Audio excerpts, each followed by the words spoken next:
Mengapa hukum rokok ada yang bilang makruh, ada yang bilang haram? Mana yang benar? Menurut anda kira-kira gimana? Coba, begini, saya pernah ceritakan itu hari. Ada seorang guru di Saudi, saya ingatkan kembali, berdialog sama seorang syekh. Syekhnya dibilangin sama guru ini, guru sekolah ya, dia berpendidikan, dia bilang, syekh, kenapa anda mengatakan rokok itu haram? Apa sebabnya? Kata syekhnya, sementara dalam Al-Quran tidak ada dalil menyebutkan rokok secara khusus, nggak ada. Kenapa harus dibilang haram? Kata syekhnya, kau makan apel? Dia bilang iya. Kau makan jeruk? Iya. Baik. Ada nggak disebut dalam Al-Quran apel sama jeruk? Dia bilang tidak ada.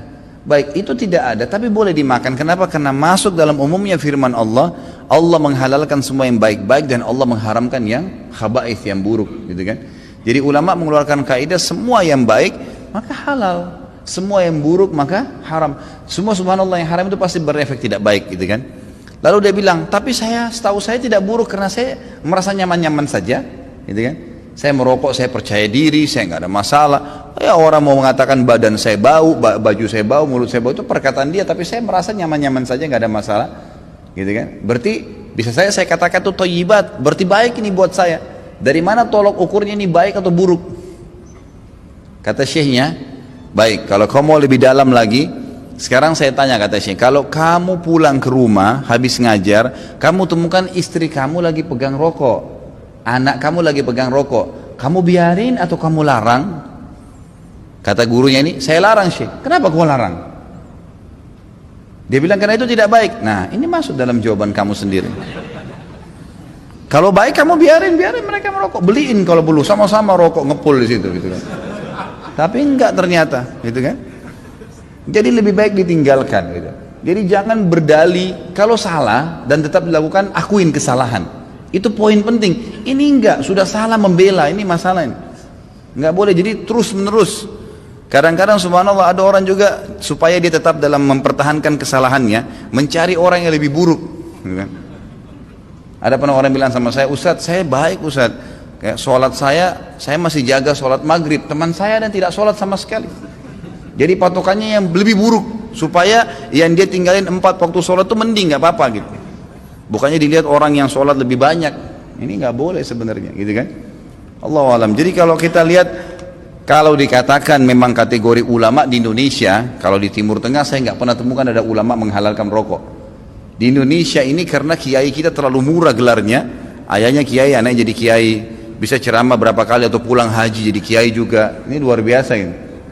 Saya mohon maaf, bukan menyombongkan diri sama sekali. Saya subhanallah berapa kali ketemu dengan orang-orang kiai. Kiai ini, saya kalau ketemu subhanallah seperti kalau antum ahli listrik misalnya.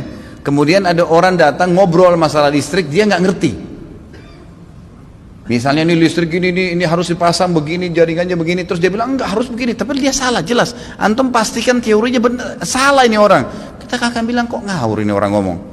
Subhanallah, di kalangan dakwah ceramah penceramah pun begitu. Saya heran dari mana gelar-gelar kiai bisa didapatin nih gitu. Baca ayatnya salah, hadisnya dikarang-karang, banyak sekali sudah kesalahan. Cerita dongengnya sudah tidak masuk di akal. Orang yang mati bisa hidup kembali lah, ini dari langit lah, ini macam-macam. Yang tidak masuk di akal, ini dari mana orang ini nih gitu. Ya, dari mana asal muasalnya bisa muncul gitu. Belum lagi yang sunnah Nabi SAW dilanggar, yang kukunya panjang, yang istri yang pakai jilbab, ya luar biasa. Makanya kata ulama, kalau kau mau melihat seorang alim, kau akan temukan kealiman itu pada diri dan keluarganya. Emang ada ciri di situ, istrinya, anaknya, memang ada ciri kealiman di situ. Ada ilmu, alim kan itu maksud dari ilmu ya. Ada pengetahuan agama pada diri mereka. Kalau enggak, gitu. Ada teman saya, subhanallah, bawa undangan pernikahan tamatan Mesir waktu itu di kota Makassar. Perkawinan saya nggak hadir, nggak sempat hadir gitu. Kemudian dia datang setelah itu berkunjung ke rumah saya, gitu kan. Datang ada satu perempuan bersama dia rok pendek. Lalu kemudian ini tamatan Mesir dan LC gitu. Jadi akhirnya saya ngobrol-ngobrol sama dia, ahlan akhi, baik gini-gini. Saya tahunya selama ini orang yang memang teman-teman ini semoga Allah berikan hidayah, malas sekali terjun di dakwah gitu. Jadi mereka pulang, mereka sibuk dengan bisnis, tapi dakwah dilupain. Akhirnya tidak terbentuklah pribadi untuk berdakwah, intinya begitu. Terus saya bilang, mana harim antum? Harim itu istri ya. Oh ini dia dengan malu nunjuk ini di sebelah gitu. Istri antum ini, Masya Allah. Semoga Allah kasih hidayah ya. Jadi bisa, kenapa nggak nikah dengan wanita yang berjilbab banyak, kesian ngantri, gitu kan? Ngapain harus ngambil orang yang tidak? Ya susah, jadi PR lagi ya. Tapi Allahu a'lam, ya, masing-masing orang punya cara ya. Jadi kalau kita temukan teman-teman kita yang bergelar kiai ini yang memakruhkan rokok karena dia masih merokok, gitu kan? Emang begitu. Ya semoga Allah kasih.